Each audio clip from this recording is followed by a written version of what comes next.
Welcome to this week's video. Was sitting on the couch earlier today and I thought, wow, I got a really cool old footage of a buck I call Bushwacker from back in the day. And I really want to share this story. When I saw this buck on the hoof 6 different times between in velvet and during season leading up to the kill. This is the first year I ever started hunting out of a tree saddle to be a part of a buck like this, and I want to share this story with you guys. This one starts real early. I saw this buck in late August in full velvet, and then I saw him the day before the opener in Wisconsin. I watched him come out, and we tried making a game plan to kill him opening day, and that just didn't work out. Then we ended up getting a bunch more pictures of him going into late September and October, and then that took us into October 6th, where I made my first encounter with him with a bow in my hand. Okay, it's the afternoon of October 6th, and we're on a mission tonight to get an observation on one of these bucks that I've been after. I think he's living in this finger down here, which I'm about 100 yards from the edge from. And my goal is to hopefully see where he comes out of there. Get a better idea how I can set up on him for the next few weekends. We got him on trail camera down here in the corner, which is about 125, 130 yards away. And he really likes the camera on an east wind, but he's got all the advantages from where he beds with an east wind. Today we have a fairly strong west wind. I've observed him back here with a west wind a couple weeks ago, before the season oak.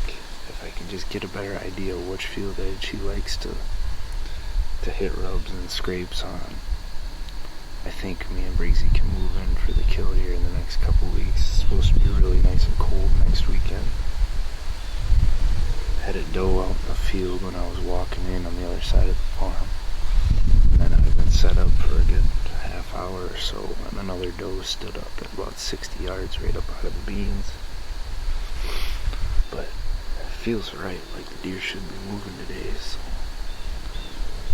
we'll see what happens, and hopefully he steps out. We can get a better look at him.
After this hunt, I was feeling pretty good about myself. I tried to make a short stalk on him before dark, but he just fed off towards some other deer and just ran out of daylight. So I packed my stuff up and got out of there as quietly as I could. Feeling pretty good about myself for the next couple weeks of hunting. That got me to the next weekend, and me and Briggsy had our second encounter with him on the hoof. We almost got him killed.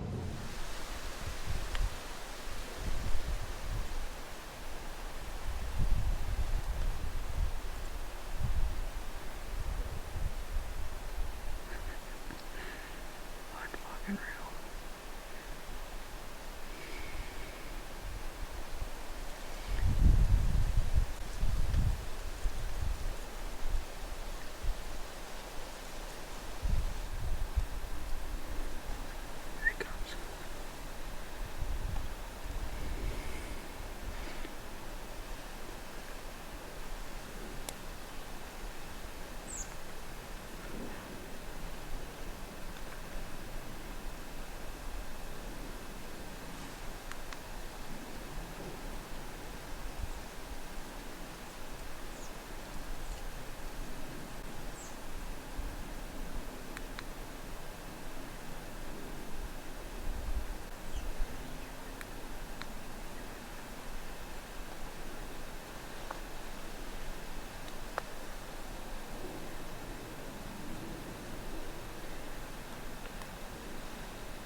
looking back in that footage, that was a tough one to swallow that night.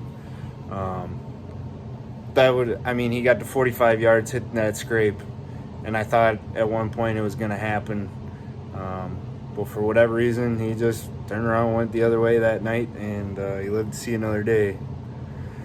After that encounter, we went back to the same tree 3 days later with an extremely cold front that came through. So I grabbed Drew Schlim to be camera guy, and we headed to the tree. Just don't move. Okay, you're good now. That one's coming right down the edge.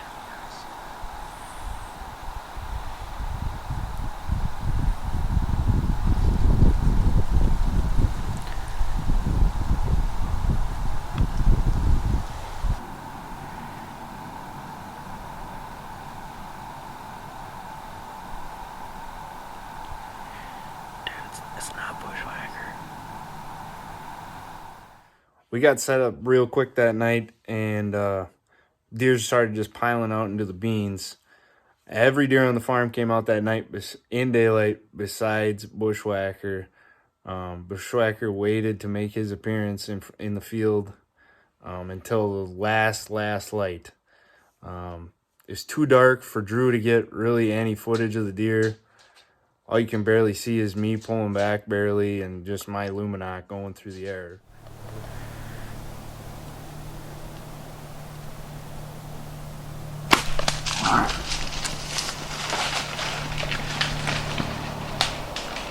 Knock shut off.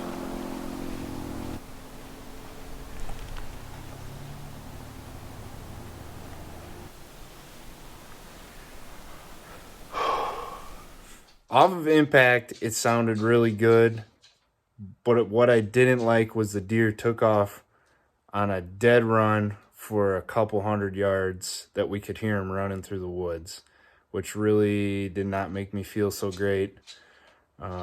So we decided to wait till the next day. I called a tracking dog, and we had a tracking dog track that deer. The dog covered 300 yards in minutes, and with very little blood the whole way. We were pretty certain that the deer still lived. We still did a grid search just to be safe, came up with nothing. So we moved on to see if Bushwacker ever came back. 2 weeks ended up actually going by before I had heard that the deer was still alive. My cousin had texted me and said, "Is this buck?" Sent me a picture and said, "Is this the buck that you shot?" Sure enough, it was him. And you could see in the picture, clear as day, the exit wound in the deer. And didn't, right behind the shoulder, right where you would want it. Really don't know how that deer survived that hit. But for whatever reason, he was alive and well, and he looked good. So after hearing that he was still alive, I went back and checked my cameras, and sure enough, he had blown up all over my cameras. Almost every day I had a picture of him through Halloween to about November 5th. And that was the first day I went back hunting for him. And sure enough, look who shows up. It's Bushwacker. That night of November 5th, I actually did not have a camera with me. I decided to just hunt on my own without the camera. With the tree saddle and everything, it was just too much for being newbie at the tree saddle. So I decided to leave the camera at home. So once you know it, a couple hours into my sit, Bushwacker comes out behind a couple doe, and I see him. I tried grunting at him, and all he did was look my way, but he was content on following the does. So as soon as he turned his head to go the other way, I let out a snort wheeze, and sure enough, it was like a snap like that, and all of a sudden he was on a run right to me. He ran all the way into 30 yards, stood there broadside, and I let him have it right behind the shoulder, and he took off running down into the woods right past my camera actually, but they didn't get any pictures of him. We waited a couple hours to go back and look for him, and we found him right away. He didn't go about 125 yards down the hill, and the celebration was on.